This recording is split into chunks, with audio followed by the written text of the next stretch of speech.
তখন নীল চাষ করার জন্য চাষিদেরকে বাধ্য করত। আফিম এসব মানে ওইসব জিনিস ওখানকার বাজারে খুব দাম হবে, মানে ইংল্যান্ডের। তাই ইংরেজরা আমাদের এখানকার চাষিদের উপর খুব অত্যাচার করতো। আমাদের যে ধান গম পাট খাবো তার জন্যে ওরা দিত না, নীল চাষ করতে হবে।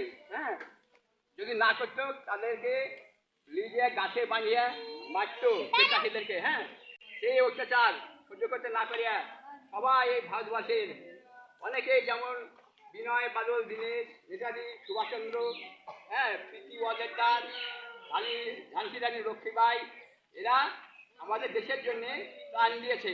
মানে ওদেরকে ত্রাণের জন্যেই আমাদের এখানে সাধারণ মানুষ নিজের জমিতে নিজে কী চাষ করবো তাই ভালোভাবে করতে পারে, তার জন্য ওদেরকে ত্রাণের জন্যে আন্দোলন করেছে। অনেকেই মারা গেছে, এরা সব মারা গেছে, কিন্তু এই একদিনে তো মারা যায়নি। এবার আন্দোলন করতে করতে করতে 1947 সালে 15 আগস্ট আমাদের ভারতবর্ষ স্বাধীন হয়েছে। হ্যাঁ, ওদেরকে ত্রাণের পর। তাই আমরা এই দিনটা বিশেষ দিন হিসাবে পালন করি। পতাকা উত্তোলন করে সমস্ত ছাত্রছাত্রীদের, অভিভাবকদের শুভেচ্ছা জানিয়ে পতাকা উত্তোলন করছে আমাদের এখানকার স্কুলের মেম্বার নুরালয়। তোমরা সবাই হাততালি দিয়ে তাকে সহযোগিতা করবা। গায়ে লাগা না, ওই বম ছুটাবি, ওইদিকে যা, এদিকে যা।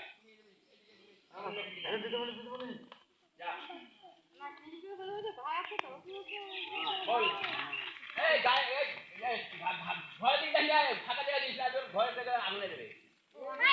বল সবাই, শহীদে রক্ত হবে না রক্ত। হ্যাঁ, শহীদে রক্ত হবে না কো ব্যর্থ, শহীদে রক্ত হবে না কো ব্যর্থ। জয় হিন্দ, জয় হিন্দ। চাবুকে সবাই চাবুকে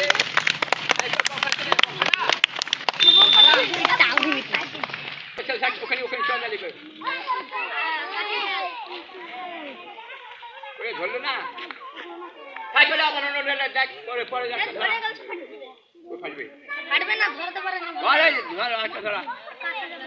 বলে হচ্ছে না রে, পরে লিখবি না ফাটা দিয়ে আগুন ভালো